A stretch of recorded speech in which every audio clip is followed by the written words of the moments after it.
Hello दोस्तों, दिवस second में आपका स्वागत है। आज हम लोग जानेंगे बीपीएससी के आपको पैटर्न किस तरह से है, यानी किस तरह से एग्जाम में लेती है। इस साथ ही साथ इसको सिलेबस क्या है, पीटी का सिलेबस क्या है, मेंस का सिलेबस क्या है, यानी पीटी में किस प्रकार से क्वेश्चन पूछा जाता है और आपको मेंस में कैसे क्वेश्चन आता है। साथ ही साथ देखेंगे कि आपको पीटी में कौन कौन से सब्जेक्ट को पढ़ना होता है और उसमें जो बुक होता है वो कौन कौन से बुक होता है। साथ ही साथ इससे जुड़े हुए जितने सारे आपको मेन आपको जो की पॉइंट्स जो होंगे, टॉपिक्स जो होंगे, उसको हम लोग जानने की कोशिश करेंगे। मैं ये दोस्तों से बताना चाहूँगा कि जो आपको नए सिरे से तैयारी कर रहे हैं या अभी अभी समझिए कि आप ग्रेजुएट पास हुए हैं या आपको ग्रेजुएशन में समझिए कि अंतिम दौर में चल रहा है, यानी आपको पार्ट 3 के दौर में है और वो बीपीएससी की तैयारी करना चाहते हैं। जो दोस्त पुराने जो दोस्त हैं वो समझिए वो तो सब चीज़ के बारे में जानते होंगे।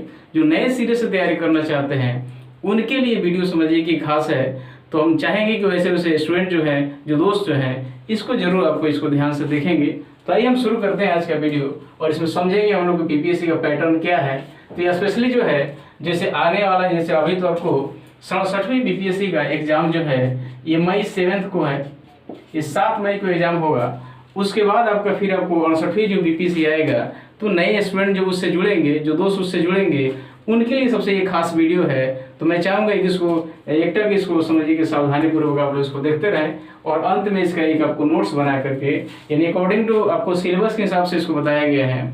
और जाहिर सी बात है, कोई भी आप एग्जाम दे रहे हैं तो बिना सिलेबस से आप बाहर जाते हैं तो फिर उससे कोई आपको फायदा नहीं होता है। तो इसलिए आपको यहाँ से आप इसको समझेंगे और इस हिसाब से अपना स्ट्रेटजी बना करके आप उसको तैयारी करेंगे तो आपको बेहतर आपका रिजल्ट उसमें आएगा। तो आइए सबसे पहले देखते हैं। तो बीपीएससी के द्वारा जो पहला आपको काम ये होता है, आपको पीटी के द्वारा एग्जाम लिया जाता है। एग्जाम जो पहला एग्जाम होता है जो प्रारंभिक परीक्षा के रूप में होता है, ये आपको टोटल आपको देखा जाए तो 150 क्वेश्चंस आते हैं, यानी 150 क्वेश्चंस इसमें आते हैं और ये एमसीक्यू के फॉर्म में होता है। यानी बीपीएससी में पहला एग्जाम होता है क्या, तो प्रारंभिक परीक्षा जो आपको 150 क्वेश्चन उसमें आता है और वो क्या आता है आपको एमसीक्यू के रूप में ऑब्जेक्टिव टाइप का क्वेश्चन होता है। और ये आपको टाइमिंग देखा जाता है, टोटल आपको 2 घंटे का समय इसका होता है। यानी पहला एग्जाम याद रखिएगा आप लोग, पहला यानी प्रारंभिक परीक्षा 150 क्वेश्चन, 150 अंक का, यानी हर एक क्वेश्चन 1 नंबर का होता है। उस हिसाब से 150 अंक का हो गया। साथ ही साथ इसका टाइमिंग जो होता है 2 घंटे का होता है और ये ऑब्जेक्टिव टाइप का होता है और पेपर मात्र एक ही होता है। यानी पीटी में पीटी पास करने के बाद आगे आपको मुख्य परीक्षा जो पीटी पास कर जाते हैं, जब मुख्य परीक्षा का एग्जाम देते हैं तो उन्हें 4 पेपर देना होता है। वो 4 पेपर कौन कौन सा है, जिसमें एक सामान्य हिंदी होता है। ये सामान्य हिंदी जो है ये आपको 100 अंक का होता है, जो आपको 3 घंटे में इसको देना होता है। ठीक है। फिर उसके बाद आपको सामान्य अध्ययन पत्र 1 यानी जीएस 1 आता है। ये इसको हम जीएस शॉर्ट में इसको जीएस 1 कह सकते हैं। तो सामान्य अध्ययन जीएस 1 जो है ये भी 300 अंक का होता है और इसका टाइमिंग आपको 3 घंटा का होता है। साथ ही साथ आपको जीएस2 है, जीएस2 जो है ये भी आपको क्या आता है, आपको 300 अंक का होता है और ये आपको क्या आता है, आपको इसका टाइमिंग जो है ये 3 घंटा का है, यानी एग्जाम देने का। फिर उसके बाद आपको ऐच्छिक विषय के रूप में, यानी जिस विषय से आप एग्जाम दे रहे हैं मेंस में, वो आपको क्या होता है, वो भी आपको 300 अंक का होता है और इसका भी एग्जाम 3 घंटे का होता है। तो यहाँ पे आपका पीटी जो है ये ऑब्जेक्टिव टाइप का होता है, लेकिन आपको मुख्य परीक्षा जो होता है ये डिस्क्रिप्टिव टाइप का होता है, अर्थात ये लिखने वाला होता है। ये तो आपको पहला में है तो आपको ऑप्शन वाइज आएगा तो ऑप्शन टिक मारने वाला है, लेकिन इसको लिखने वाला काम है। यानी आपको ये सब्जेक्टिव के रूप में, जिसको हम डिस्क्रिप्टिव टाइप कह सकते हैं इसको, तो डिस्क्रिप्टिव टाइप में होता है एग्जाम, यानी लिखने का काम यहाँ होता है जो मुख्य परीक्षा के रूप में होता है। तो ये 2 चीज यहाँ पे जरूर जानिएगा आप लोग। पहला पीटी 150 क्वेश्चन, 150 अंक का, 2 घंटे का इसका एग्जाम होता है और ऑब्जेक्टिव टाइप का होता है। साथ ही साथ जो है जो उसके बाद आपको जो पीटी पास कर जब मेंस में आते हैं तो उनको आपको 4 पेपर देना होता है। पहला आपको सामान्य हिंदी 100 अंक का, जीएस1 300 अंक का, जीएस2 300 अंक का और एक अपना जो विषय से देते हैं, यानी उनके ऑप्शनल जो विषय होता है वो आपको 300 अंक का होता है। और ये मेंस में, अर्थात मेंस में 4 पेपर जो है ये आपको डिस्क्रिप्टिव टाइप का होता है। ठीक है। उसके बाद जब ये मेंस पास करके आपको इंटरव्यू में आते हैं तो ये साक्षात्कार जब इनका होता है, इंटरव्यू जो होता है, तो ये टोटल आपको 20 अंकों का होता है ये। तो यहाँ आपको 120 नंबर का आपको साक्षात्कार होता है, और इसमें जो नंबर आता है यानी 120 में से जितना आपको स्टूडेंट गेन करते हैं, इंटरव्यू देने के बाद जितना इनको नंबर मिलता है, फाइनली जब रिजल्ट बनता है तो मुख्य परीक्षा का नंबर, अर्थात आपको मुख्य परीक्षा में जो आपको ये एग्जाम जो दिया जाता है, तो ये 4 पेपर में जितना सारा नंबर आता है ये, और आपको इंटरव्यू में जो नंबर आता है ये दोनों नंबर जोड़ करके फाइनली रिजल्ट बनाया जाता है। पीटी में जो हम लोग एग्जाम देते हैं आपको 150 नंबर का, इसमें से चाहे जितना भी क्वेश्चन, जितना भी आपको मार्क्स आता है, ये आपको मार्क्स समझिए कि आपको फाइनली जो रिजल्ट बनता है उसमें इंक्लूड नहीं होता है। बस इतना याद रखना है, आपको पीटी का एग्जाम जो होता है 150 नंबर का, ये केवल क्वालिफाइंग मार्क्स चाहिए, केवल इसमें पास हो जाना, तब जाकर हम इसमें आएंगे। जब इसमें आएंगे तो इसका चारों के एग्जाम देने के बाद इसमें जो आपका नंबर इसमें प्राप्त होगा, ये और इंटरव्यू देने के बाद जो आपका नंबर प्राप्त होगा, ये दोनों का जब नंबर इसमें जुड़ेगा तो आपका फाइनल रिजल्ट बनता है। ठीक है, आगे हम देखते हैं कि जैसे मान लो पीटी का जो सिलेबस जो होता है, इसमें कौन कौन से सब्जेक्ट को पढ़ाया जाता है। तो सबसे पहले जैसे हम हिस्ट्री पढ़ते हैं, हम लोग जानते हैं कि हिस्ट्री का बहुत बड़ा रोल होता है आपको बीपीएससी के एग्जाम में। तो हिस्ट्री हो गया, फिर ज्योग्राफी हो गया। अब हिस्ट्री में क्या होता है, हिस्ट्री पे 3 भाग है इसके, एंशिएंट हिस्ट्री, मेडाइवल हिस्ट्री, और आपको कौन सा एक और है, मॉडर्न हिस्ट्री। तो सबसे ज़्यादा आपको मॉडर्न हिस्ट्री का आपको सबसे ज़्यादा इसे क्वेश्चन आता है मॉडर्न हिस्ट्री से। ज्योग्राफी है तो ज्योग्राफी में आपको इंडियन हिस्ट्री से आता है, सॉरी इंडियन ज्योग्राफी से आता है। कुछ क्वेश्चन ऐसा होता है जो आपको वर्ल्ड ज्योग्राफी से पूछ देता है। फिर आपको आगे देखा है तो पॉलिटी से आता है क्वेश्चन, आपको भारतीय संविधान से स्पेशली ज़्यादा करके उससे आता है। या बिहार या आपको बीपीएससी है तो आपको पंचायती राज अधिनियम हो गया, या आपको मौलिक अधिकार हो गया, या राज्यों से संबंधित आपको बिहार राज्य से संबंधित जो है कुछ क्वेश्चन ज़्यादा उठाता है यहाँ से। साथ ही साथ आपको साइंस का है ये, तो साइंस से भी क्वेश्चन आता है, इसका भी बहुत बड़ा रोल होता है एग्जाम में।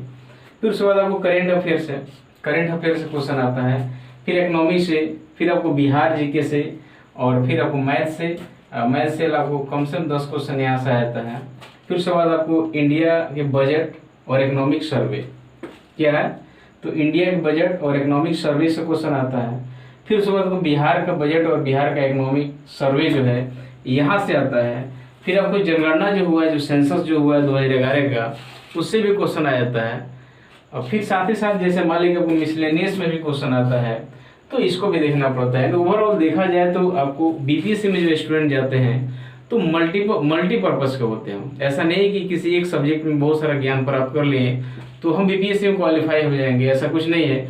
इसके लिए ऑलराउंडर बनना पड़ता है, यानी बीपीएससी में जाने के लिए, बीपीएससी में क्वालिफाई होने के लिए हर एक दृष्टि यानी हर एक सेक्टर से देखा जाए तो आपको समझो वहाँ परिपूर्ण होना पड़ता है। अर्थात मल्टीपल आपको ज्ञान होनी चाहिए इसमें आपको क्वालिफाइंग करने के लिए। तो हर एक क्वेश्चन से लगभग आपको यहाँ पे क्वेश्चन आता है।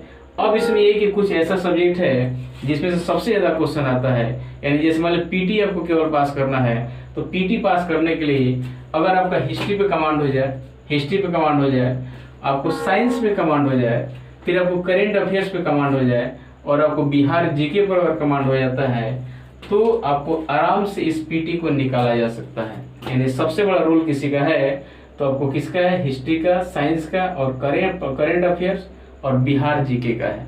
जैसे मान लीजिए अगर हिस्ट्री का क्वेश्चन पूछता भी है तो आपको बिहार से रिलेटेड क्वेश्चन पूछेगा वो, या जैसे मान लीजिए पॉलिटी का क्वेश्चन पूछता है या आपको ज्योग्राफी का क्वेश्चन पूछता है तो कहीं ना कहीं बिहार से रिलेटेड उसको जोड़ के ही पूछता है। तो इस पे थोड़ा सा आपको ज्यादा ध्यान देने की बात होती है, किसका, तो बिहार जीके का। अब आगे इसका हम लोग देखेंगे इसके लिए कौन कौन सी किताब को पढ़ा जाएगा तो ज्यादा बेनिफिशियल होगा, तो आगे हम लोग देखेंगे। लेकिन इसमें देख लेंगे कौन कौन सा होता है। जैसे मान लीजिए इंडिया का हर साल आपको बजट पेश की जाती है, साथ ही साथ आपको इकोनॉमिक सर्वे पेश की जाती है, तो बिहार का भी और आपको क्या आपको इंडिया का भी, दोनों का बजट और दोनों के इकोनॉमिक सर्वे पढ़ना जरूरी है। और सेंसस जो हुआ है, सेंसस आपको यानी जस्ट आपको लेटेस्ट जो सर्वे हुआ है यानी जनगणना जो हुआ है उससे क्वेश्चन आता है। जैसे मान लीजिए अभी 2021 में आपको 21 का भी आपको जनगणना होने वाला था 2021 में, लेकिन नहीं हुआ है, तो उसके पीछे जो जनगणना हुआ है 2011 में, इससे क्वेश्चन आएगा ये। यानी जब तक आगे वाला जनगणना नहीं हो जाता है तब तक कोई भी एग्जाम में अगर जनगणना से संबंधित अगर कोई क्वेश्चन आता है तो 2011 से ही आएगा। तो इसको ध्यान में रखना बहुत जरूरी है, ठीक है। तो इतना कंप्लीट हो जाएगा। और मिसलेनियस जो है इसमें कहीं से भी क्वेश्चन आ सकता है, तो मिसलेनियस को पढ़ने के लिए सबसे अच्छा अगर कोई सोर्स अगर है तो हम जानते हैं लुसेंट के द्वारा इसको कंप्लीट किया जाएगा। क्या है ये लुसेंट सब्जेक्टिव जो है इसके द्वारा कंप्लीट किया जा सकता है। किसके द्वारा? तो लुसेंट सब्जेक्टिव के द्वारा, जो कि यहाँ लुसेंट है भी और यहाँ दिख रहा है। तो ये लुसेंट जो है इसका लास्ट में आपको मिसलेनियस दिया हुआ है उसको वहां से तैयारी किया जा सकता है। ठीक है, अब इसमें देखेंगे कहाँ से इसका सोर्स कहाँ से आएगा। तो जैसे सबसे पहला हिस्ट्री है, तो हिस्ट्री में मेन जो होता है जो आपको जिसको मॉडर्न हिस्ट्री कहा जाता है, उससे ज्यादा करके क्वेश्चन आता है। तो इसके लिए एक किताब है आपको स्पेक्ट्रम का जो राजीव अहिर जी के द्वारा लिखा गया है। मोटी सी बुक है, यहाँ पे किताब है भी, यहाँ पे जैसे मान लीजिए आपको स्पेक्ट्रम का ये और राजीव अहिर जी का लिखा हुआ है, इन्हीं के द्वारा लिखा गया है। तो ये किताब समझिए सफिशिएंट है आपको मॉडर्न ज्योग्राफी की तैयारी करने के लिए। और ये इसके तैयारी के साथ ही साथ समझिए इस सब्जेक्ट का घटना चक्र आता है, यानी हिस्ट्री का घटना चक्र आता है। एक्चुअली देखा जाए तो हिस्ट्री हो या ज्योग्राफी हो या पॉलिटी हो या साइंस हो, ये सब का घटना चक्र यानी जो प्लेटफॉर्म का जो बनता है, घटना चक्र जो आता है उसमें क्या होता है कि आपको इससे पीछे जितना सारा एग्जाम हुआ है उस सारे क्वेश्चन को इंक्लूड कर दिया गया है। तो इस सबको पढ़ने के साथ साथ समझिए कि घटना चक्र को भी देखा जाए तो आपको मजबूती से समझिए कि आपको तैयारी हो जाएगा। तो आपको हिस्ट्री के लिए क्या होता है, एंशिएंट हिस्ट्री। देखिए एंशिएंट हिस्ट्री या मिडाइवल हिस्ट्री से बहुत कम क्वेश्चन आता है। अगर आपको ये किताब एक चीज और यहाँ पे दिए हुए हैं, एक नया किताब आया है जो स्पेक्ट्र है, आपको लुसेंट जैसा ही है, जिसका वो एक रंजीत सर करके हैं, रंजीत सर, वो रंजीत सर के द्वारा लिखा गया किताब है। अगर यहाँ हो तो हम दिखाएं आपको। देखिए जो रंजीत सर के द्वारा लिखा गया है, IAS है ये, इनके द्वारा लिखा गया किताब है। ये भी सफिशिएंट है कि आपको जीके जीएस की तैयारी करने के लिए, तो यहाँ से भी तैयारी किया जा सकता है। तो आपको एक तो हो जाएगा आपको केवल मॉडर्न के लिए, और एंशिएंट और मिडाइवल के लिए आपको लुसेंट या किताब से इसके द्वारा भी किया जा सकता है। साथ ही साथ समझिए कि आपको ऑब्जेक्टिव क्वेश्चन जो है उसको समझिए कि सब्जेक्टिव पढ़ने के बाद आपको पूर्ण रूप से तैयारी होने के लिए ऑब्जेक्टिव पढ़ना बहुत जरूरी है। तो उसके लिए आपको घटना चक्र पढ़ना बहुत जरूरी है। उसके आगे देखिए जैसे पॉलिटी है, तो पॉलिटी में क्या होता है, एक होता है सबसे मशहूर किताब है, क्या आपको एम लक्ष्मीकांत। तो एम लक्ष्मीकांत जो है कम से कम आपको पीटी की तैयारी करने के लिए, और उससे भी नीचे किताब आता है, उससे भी अगर तैयारी किया जाए तो हो सकता है। जैसे मान लीजिए है भारतीय संविधान व्यवस्था, जो परीक्षा वाणी कंपनी का है, तो इसके द्वारा भी किया जाएगा तो हो जाएगा। लेकिन एम लक्ष्मीकांत थोड़ा सा बड़ा मोटा में आ जाता है, ये IAS की तैयारी करने के लिए बेहतर है। तो इससे भी, हालांकि समझिए पॉलिटी का ये ग्रंथ है, अगर इसको पढ़ते हैं तो ये बहुत अच्छा है। या अगर समय नहीं है तो आप इसके द्वारा तैयारी कर सकते हैं, ये भी सफिशिएंट है एग्जाम को लेकर के। ठीक है, तो आपको पॉलिटी की तैयारी करने के लिए है तो परीक्षा वाणी या आप एम लक्ष्मीकांत पढ़िए। उसके साथ ही साथ आपको घटना चक्र को बनाइए, तो यहाँ से इसकी तैयारी हो जाएगी। फिर उसके बाद जैसे ज्योग्राफी का है, तो ज्योग्राफी का महेश बर्णवाल जी का किताब आता है ज्योग्राफी का, इंडियन ज्योग्राफी का, वहाँ से पढ़ सकते हैं। फिर उसके बाद जो है एक आपको इसका साथ आपको घटना चक्र जो है इसको भी यहाँ से बनाते चलते हैं तो आपको ज़्यादा बेनिफिट होगा। साथ ही साथ ये आपको जैसे साइंस है, तो साइंस में क्या है, तो आपको अगर लुसेंट में जो साइंस दिया गया है, जो लुसेंट का साइंस जो आता है, अगर उस पोर्शन को केवल पढ़ लेते हैं तो यहाँ से हमको लगता है कि सफिशिएंट आपको साइंस का तैयारी हो जाएगा। और साइंस में भी देखा जाए तो जैसे मान लीजिए कि फिजिक्स केमिस्ट्री बायोलॉजी होता है, तो उसमें से बायोलॉजी से ज़्यादा क्वेश्चन आता है। तो बायोलॉजी पोर्शन को तैयारी कर लिए तो अच्छा खासा क्वेश्चन यहाँ से टेकल हो जाएगा। फिर उसके बाद आपको घटना चक्र का भी किताब आता है आपको ये साइंस का, तो इसको लेकर के भी यहाँ से हम प्रैक्टिस कर सकते हैं, यानी ऑब्जेक्टिव वहाँ से बना सकते हैं।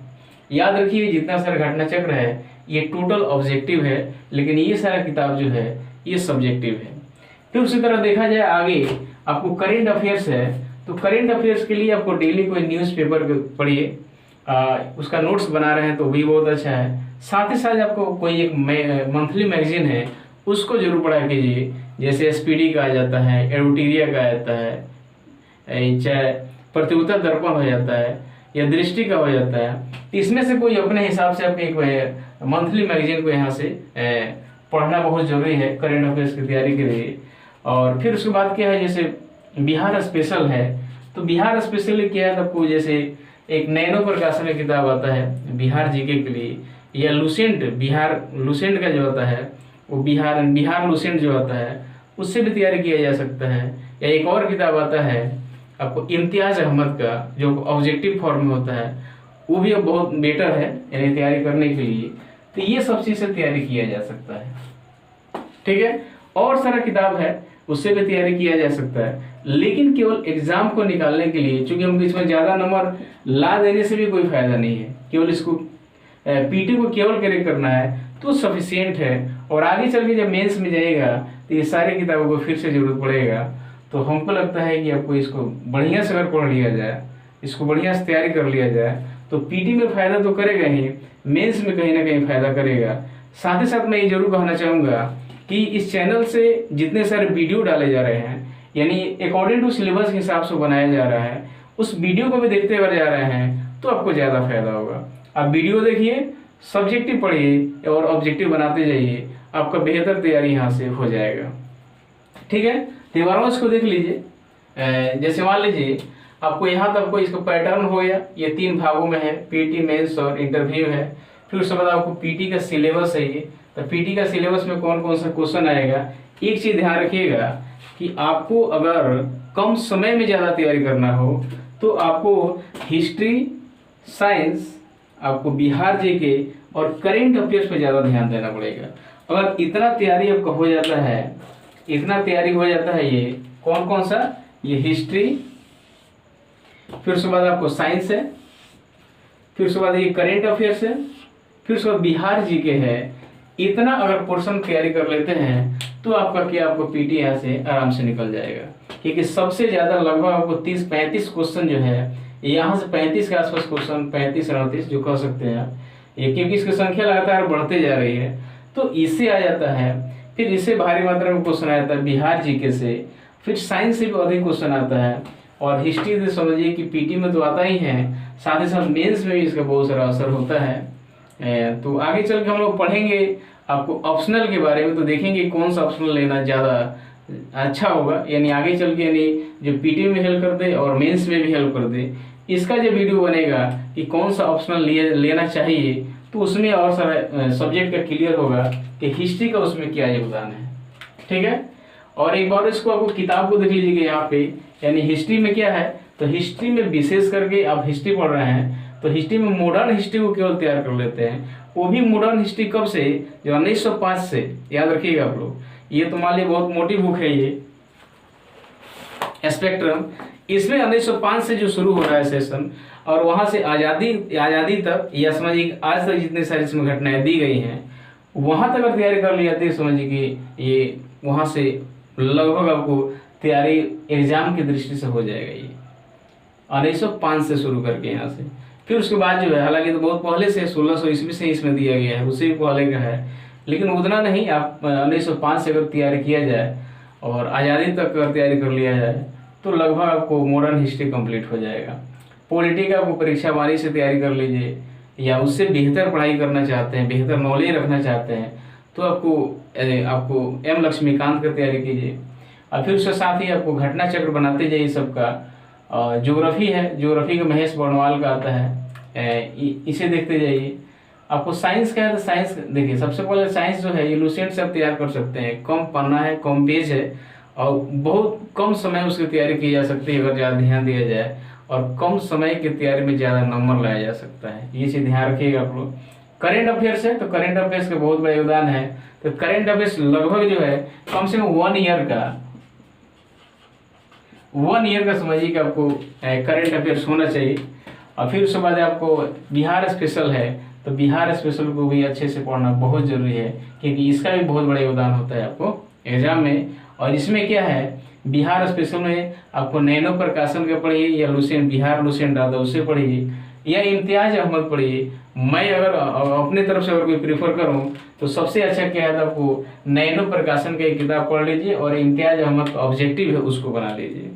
उसी तरह हिस्ट्री में है, हिस्ट्री एक किताब है आपको रंजीत सर का जो जीके का है, इसमें लगभग आपको हिस्ट्री भी है, पॉलिटी भी है, ज्योग्राफी भी और साइंस भी है। ये लगभग चारों पोर्शन को इसके बुक के द्वारा कवर किया जा सकता है। अगर अदर सारा बुक नहीं पढ़ते हैं तो आराम से इस बुक को पढ़ करके और घटना चक्र को बना लिया जाए तो भी वहां से कंप्लीट हो जाएगा। ठीक है, तो हम यही वीडियो को समाप्त करते हैं और आगे चल के इसको एक और पार्ट में बनाया जाएगा जिसमें आपको ऑप्शनल के बारे में उससे बातें की जाएगी कि कौन सा ऑप्शनल लिया जाए तो बेटर होगा और उसका हेल्प कहाँ कहाँ तक होगा। तो मैं आशा करता हूँ कि वीडियो आपको अच्छा लगा होगा। अच्छा लगा है तो आपको लाइक कीजिए, सब्सक्राइब कीजिए, शेयर कीजिए और आप कमेंट में जरूर बताइए कैसा लगा। वीडियो देखने के लिए बहुत बहुत धन्यवाद।